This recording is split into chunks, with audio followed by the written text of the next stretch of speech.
Oh yeah, I love me some GameCube.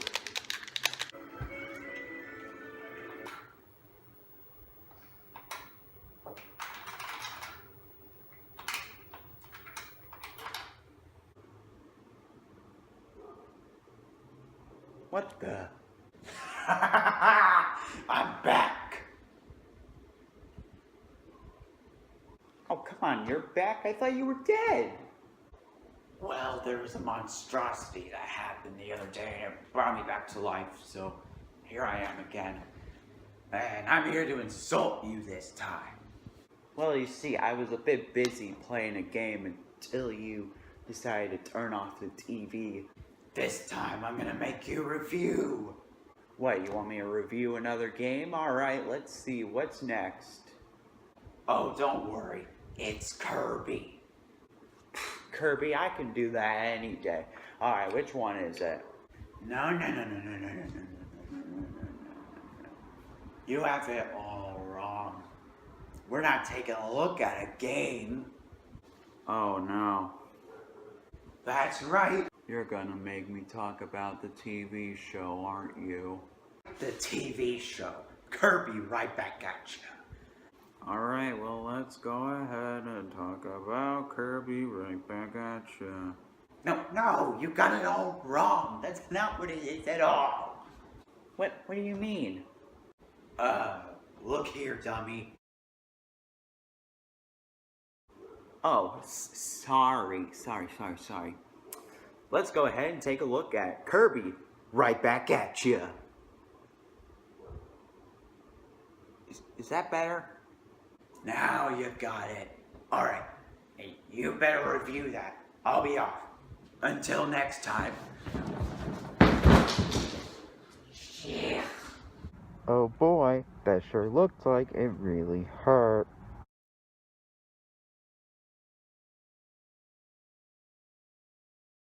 Alright, watched all the episodes.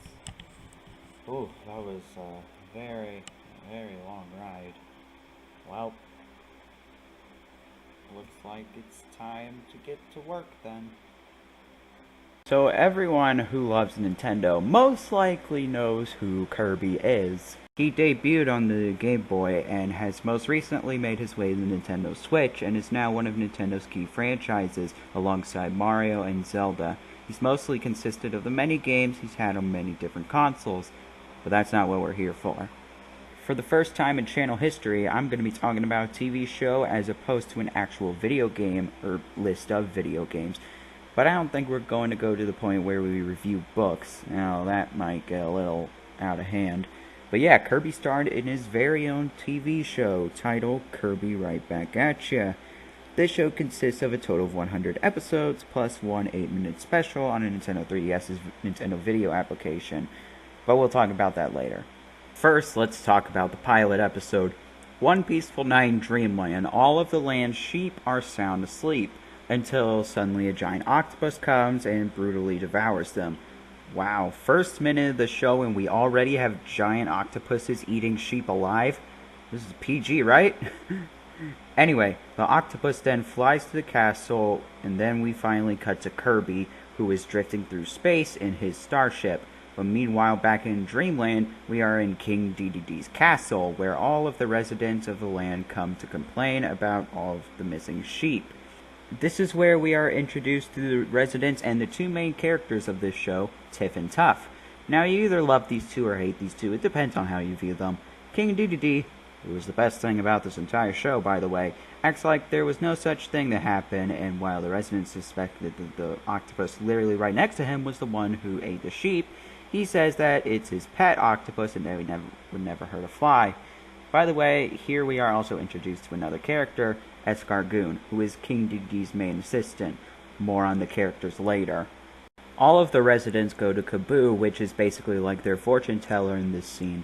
Kaboo says that there is nothing they can do to stop the monster, but then their only hope would arrive to save them, and of course that's Kirby, which immediately after this scene, Kirby crash lands in the Dreamland, and everyone, including King Dedede, who was simply watching behind them the whole time, everyone is shocked that Kirby was actually, well, Kirby after seeing his more cutesy appearance, And Tiff is devastated that Kirby isn't a cute prince.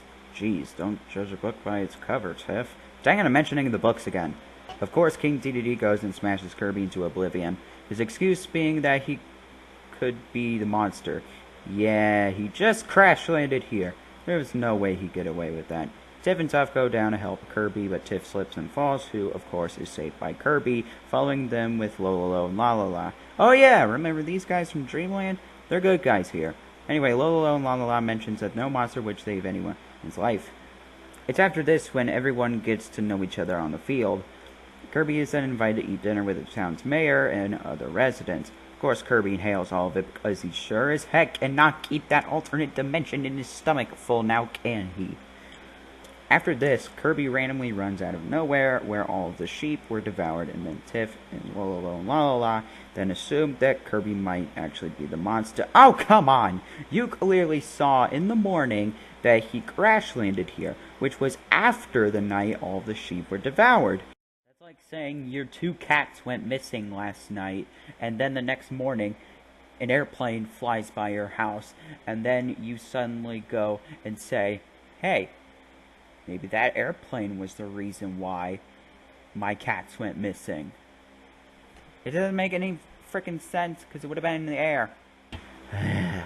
Back on track, they take Kirby to the closest little hut and want answers from them, only for Meta Knight to suddenly come, where he sees Kirby for the first time, and then immediately leaves. Meanwhile, back in Castle Dedede, we see King Dedede pull up a screen to chat with Nightmare Enterprises' Sailman. Now, this is the first time we see this, and then know that the octopus was created by Nightmare Enterprises. So, King Dedede is like the main villain of the show, but then Nightmare Enterprises is like the big main villain of the show. Dedede gets up to see that the octopus has outgrown its tank and now has green eyes and possesses King Dedede. Kirby comes in, King Dedede just immediately goes on a killing spree and beats the everlasting daylights out of Kirby until he runs into a wall and drops a star, which he picked up from Kirby's ship earlier. The octopus then finally grows to his true form and summons a bunch of mini octopuses and, again, beats the everlasting daylights out of Kirby. But this time he turns blue and is unable to do anything, which also means that the star from earlier turns blue. Meta Knight, who just came in, by the way, explains that the star is the source of Kirby's power. Well, I sure don't remember collecting stars to be the source of Kirby's power. He always just ate them and spat them on enemies. Kirby manages to get up and run to the top of the staircase, but then becomes trapped by the octopus. Tiff then comes and holds up the Kirby star, which then somehow tells Kirby he needs to inhale all the many octopuses in a cinematic scene. The octopus attempts to burn Kirby, but Kirby inhales fire to become Fire Kirby. It's a transformation anime without a long transformation scene, am I right? Alright, jokes aside, I actually like all these animations. They're pretty cute and funny at times. Anyway, Kirby breathes fire on the octopus, who is then sent to freaking oblivion. Looks like it's time for Kirby to go, so he takes off, but then King Dedede is all like, nah, we still have 99 episodes to go. And that concludes the first episode of Kirby Right Back At Ya. So, it was a decent pilot episode. The show introduces all the main characters and gives a decent demonstration of their personalities. So that started 99 episodes later. Time to do what just did with every single other episode. Nah, it's kidding. This would be a 24-hour long video or longer if I did that. I will say, you know the pilot episode I just described to you? Yeah, that's basically every single episode of this show. The only difference is whatever event is going down in Cabby Town, whatever King Dedede decides to do, the monster and Kirby's ability. It's like the new Super Mario Bros. You play one of them and you played all of them. Though there is the occasional episode that actually has an interesting plot that makes me interested. Like the episode where this girl named Sirica crash lands and searches for Meta Knight to take his Galaxia Sword, which, by the way, was where Meta Knight's Galaxia Sword debuted ever since this episode. This was canon throughout the Kirby series, so that's pretty freaking cool. But that's really all there is to it. Every episode goes down the same routine. Dedede's up to something. The town finds out about it. Tiff thinks it's no good. The monster is revealed. Meta Knight shows up. Kirby has to stop the monster. Done. This show was first premiered in Japan, which means we have an English dub version, which was done by 4 kids. Oh, come on. Yeah, they also mess with Sonic X, so this will turn out well. I don't mind the English dub personally, because King Dedede is a thing. But here's what happened. Episodes premiere in the wrong order. Like, some episodes featured some vehicles from Kirby Air Ride, which was around the end of the series, by the way. Maybe they did this to promote Kirby Air Ride because that came out at the time. Also, some episodes were just cut, mainly because some of them had guns and other inappropriate things for children, including the important Serica episode. But they somehow managed to let this bloody mess in for some reason.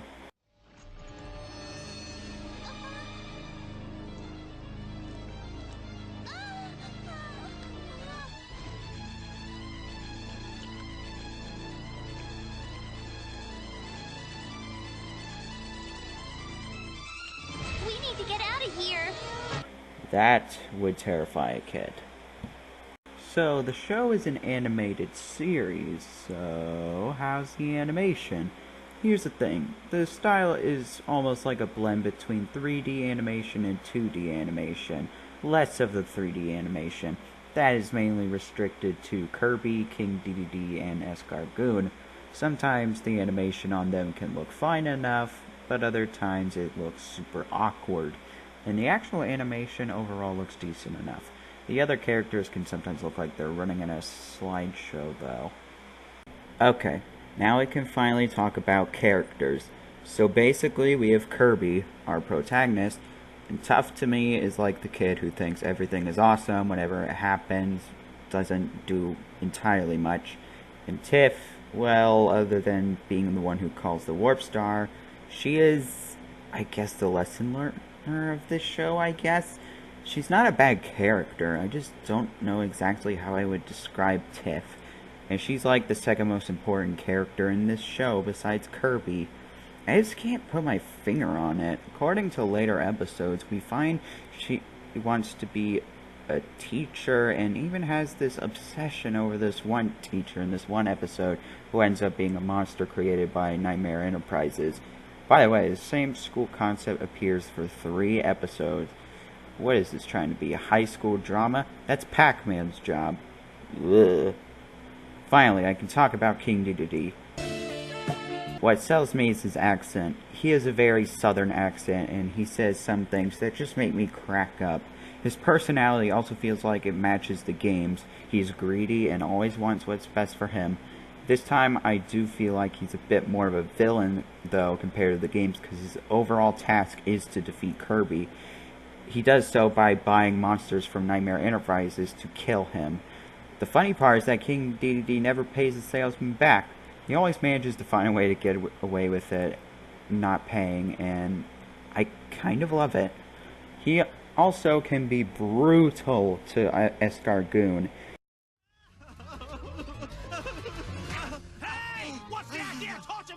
Sorry, sire, but I had to act quick because you can't afford to pay out any more prize money. Let's see how you like eating red pepper, you double-dealing, spy-sneaking slughead!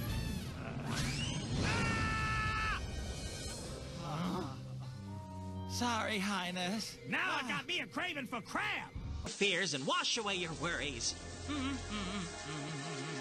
Now that I've calmed down, I realize how silly I was to think this place was dangerous.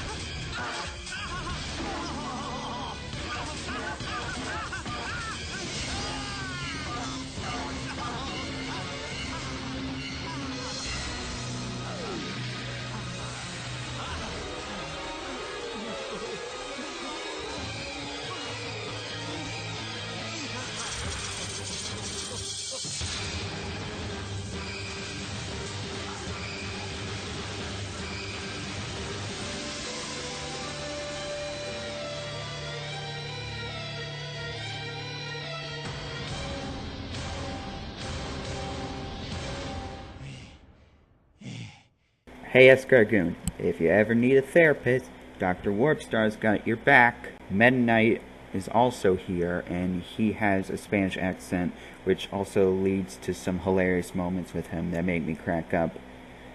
He kind of just stands there, watches, and gives advice. He occasionally fights, but that's in like a few episodes. That's basically the interesting characters to talk about. I could also mention Chef Kawasaki, as he's the town chef, but that's basically what he is. The town chef. And also other town residents that appear a lot, like Tiff and Tuff's parents, the mayor, the police officer, etc. Now, spoilers are up ahead, so skip to the time that's on screen right now in 3, 2, 1. So then finally, in the series finale, Fright to the Finish, Kirby defeats the evil Nightmare with the Star Rod, much like Kirby's adventure, and that's basically the end of it. Then there is the Kirby 3D episode, which can be summed up as Shrimp, Bigger Shrimp, and Kabuki Kirby. This thing's kinda terrifying. It was a somewhat decent comeback. It was also fully 3D, and the animation wasn't that bad, so yeah. Overall, Kirby Right Back at Ya is an okay show.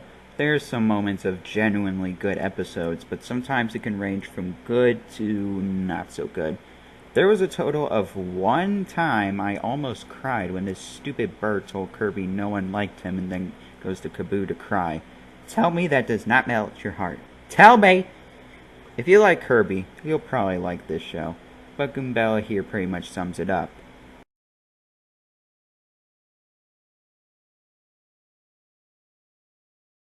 Again, there are parts of fun and laughter, but I think only Kirby fans and kids will get a kick out of this show.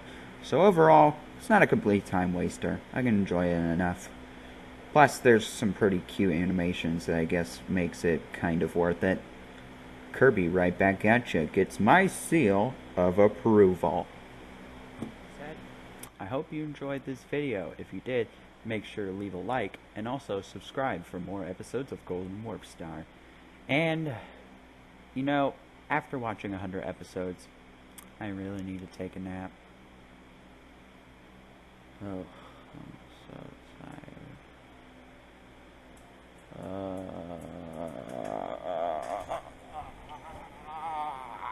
Oh god, this is kind of painful. I'm never taking a nap in a chair again.